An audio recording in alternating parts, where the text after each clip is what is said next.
Hi,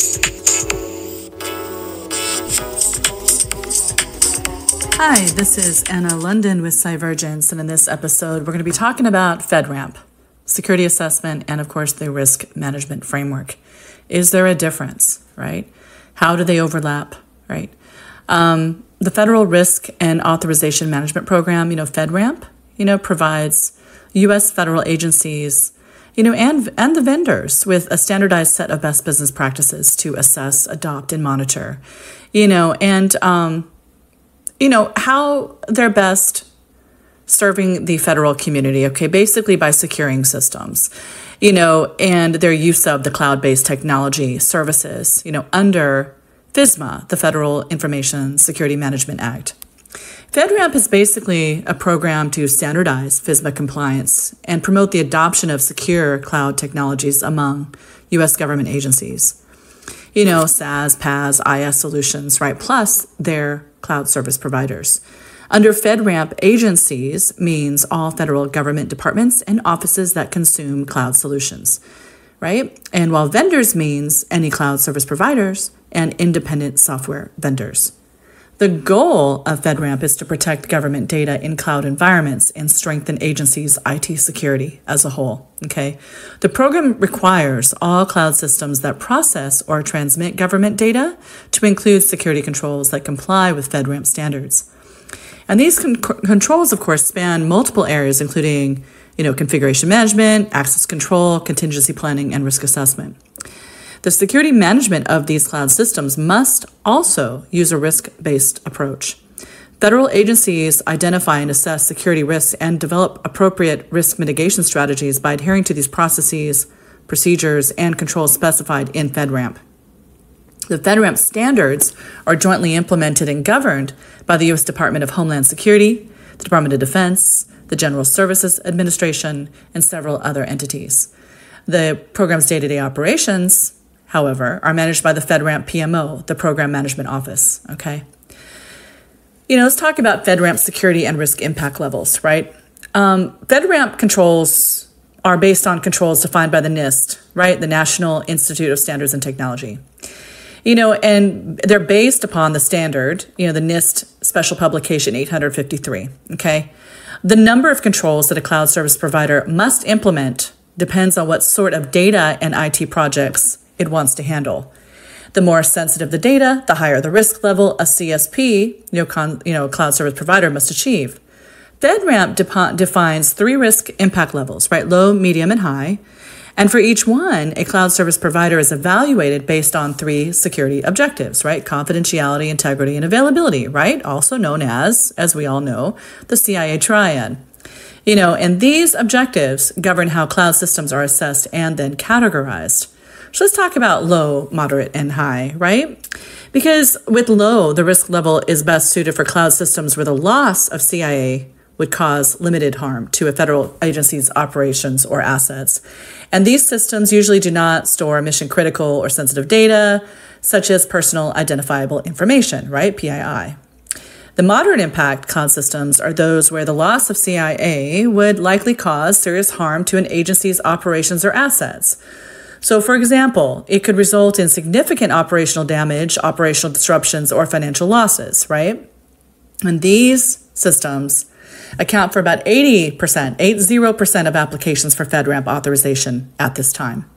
For high impact, right, the high impact levels applies to cloud offerings that process or store the government's most sensitive data. And the loss of the confidentiality, integrity, or availability of this data could bring catastrophic harm to the agency and any individuals associated with it, such as U.S. citizens, right? The FedRAMP Security Assessment Framework, helps to standardize the security assessment, authorization, and monitoring of cloud products and services for any agency that uses them. The framework's do once, but use many times structure simplifies the process for agencies conducting security assessments and creating process monitoring reports. The SAF, right, is the Security Assessment Framework, is SAF, right, SAF, as in Foxtrot. It's a critical document, because it's used by multiple entities during the FedRAMP assessment and authorization process. And that includes the federal agencies, the cloud service providers, including large providers such as like Amazon Web Services, Google, Microsoft Azure, etc. The FedRAMP Joint Authorization Board, the JAB, okay, and third-party assessment organizations, 3PAOs, right?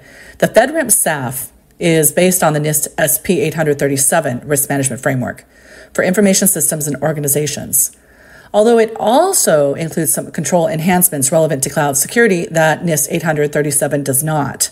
So FedRAMP simplifies the NIST RMF by creating 4 process areas: document, authorize, assess, and monitor.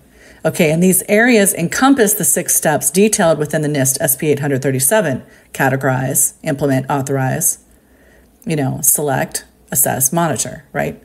So that's, should be, but anyways, yeah, categorize, select, implement, right, assess, authorize, and monitor really should be in that order, okay? But anyways, these process areas and steps are explored in further detail, okay? So in the NIST 837, honestly, if you want to know more about the risk management framework.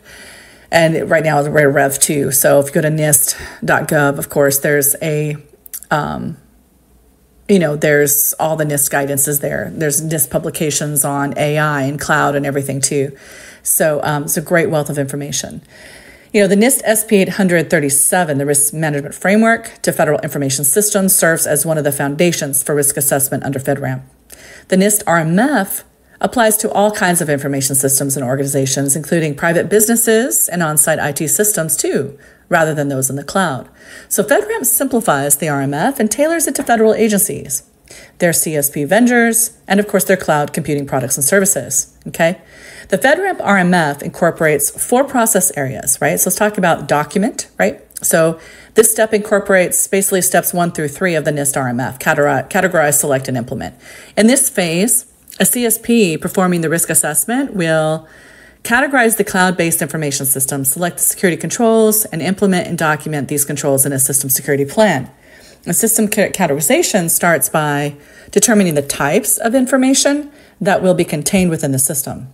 Okay, and then from there, you can determine the system's risk impact level, right? So once that's done and you know your risk impact level, you can select the FedRAMP baseline security controls appropriate for that level. And the baseline provides the minimum controls the CSP, right, the cloud service provider, must implement, okay, to meet the FedRAMP's requirements for low or moderate security impact level systems.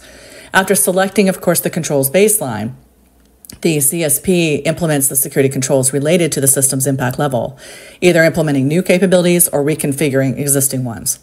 If the CSP, though, cannot implement a particular control, it must provide justification. The CSP also must document the details of control implementation in its system security plan. And if the agency has specific mission needs, the CSP may have to implement additional security controls beyond the FedRAMP baseline. And of course, let's talk about assess, because to achieve FedRAMP authorization, all cloud service providers must use a third-party assessor, a 3PAO. Okay, a FedRAMP accredited 3PAO will use the FedRAMP baseline security test case to test the cloud system. The goal is to determine whether the implemented controls are effective and documented in the system security plan, okay, the SSP. The cloud service providers can also use an independent assessor who hasn't achieved FedRAMP accreditation. So in that case, though, CSPs then must submit an attestation describing the assessor's independence and technical qualifications. During this phase, okay, the assess phase, the assessor prepares a security assessment plan, which is a SAP, right, which identifies all the assets within the scope of the assessment, as well as a roadmap and methodology for test execution. During the security testing, which would be conducted by the assessor, right, the CSP must really lock down the system as much as possible to remediate any risks found during testing. The authorize phase is basically after completing the testing, okay, the authorizing official making an authorization decision, okay, based on the completed package of documents and the risks identified during that testing phase, the assessment phase. They will then analyze the discovered risks, vulnerabilities, and threats and present those issues in a SAR, right, Security Assessment Report, okay?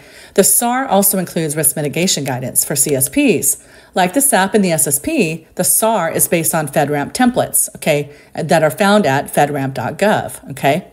So the CSP develops a plan of actions and milestones then that addresses the specific vulnerabilities mentioned in the SAR. And it also compiles and submits a final security package for the JAB, okay?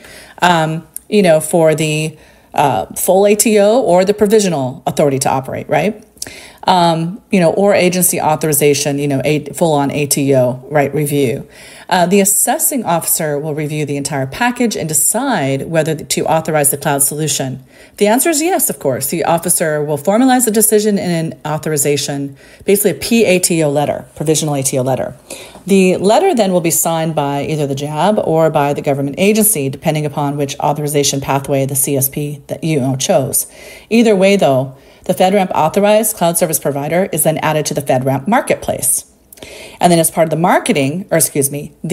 monitoring aspect, right? All authorized cloud service providers must implement ongoing assessment and authorization, okay, also known as continuous monitoring, okay, to assure that they continue to meet FedRAMP requirements. It ensures that the security authorization package remains updated. And it also provides information about the effectiveness of a CSP's security controls, so any agency, right, can make informed risk management decisions while deploying and using cloud services. Failure to implement continuous monitoring can and will result in a revocation of the CSP's authorization, the FedRAMP authorization. Okay, so then how can we simplify and manage our FedRAMP compliance? Okay, so manual processes and spreadsheets are a painful, expensive way to streamline your FedRAMP compliance program.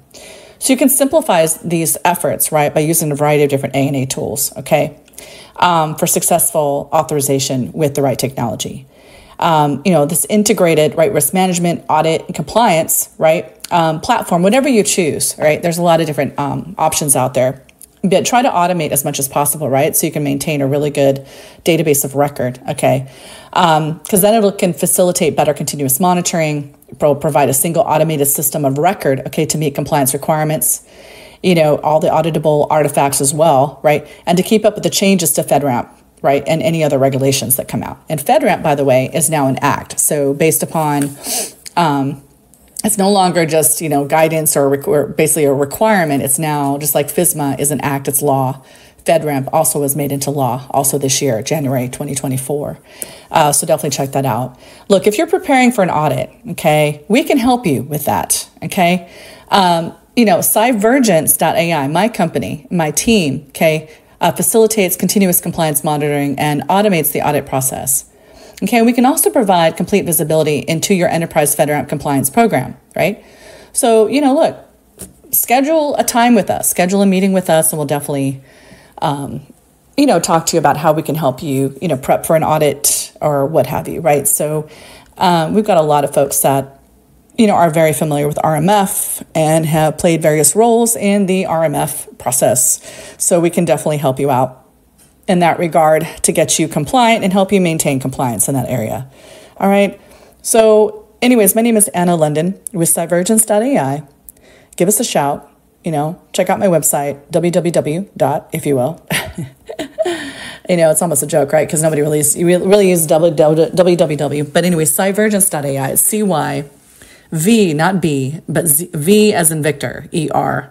G as in golf, ANCE.ai. I will definitely put the website in the comment section. So as you look down, you're listening to the podcast, you can also look at the website and our information. But book an intro discovery call. Let's talk about it, okay? Because we definitely have some really good subject matter experts that can help your organization achieve that.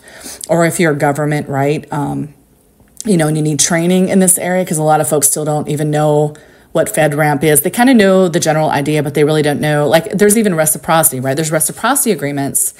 Yes, but that doesn't mean you just blindly adopt the risk, right, presented as part of the approved, FedRAMP level that cloud service provider obtained, as part of your ATO process for your systems, right? You still have to review those shared risk, right? That's also risk. So you have to understand also the risk that they have, because there's no 100% perfect audit either. So there's always going to be some risks.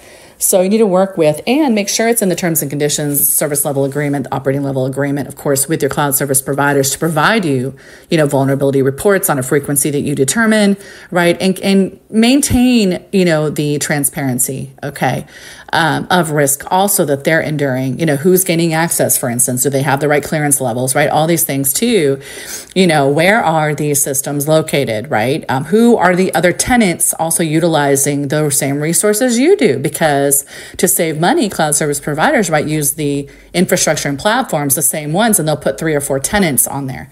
So, you know, for government, right, for FedRAMP, that's why FedRAMP is important too, because we want to make sure that with government agencies, for instance, you know, FBI and CIA and Department of State, you know, for instance, is not sharing the same resources, right, than like Target and Walmart and Burger King, right, which have completely different, you know, requirements, right, security requirements. So anyways, with that said, we are experts in this area. Let us help you, okay? Or even help you with training, okay? With training your people on the process, right? What to do, right? And of course, how to manage and maintain, how to even review the FedRAMP packages, right? And how to also hold your cloud service providers accountable too, right?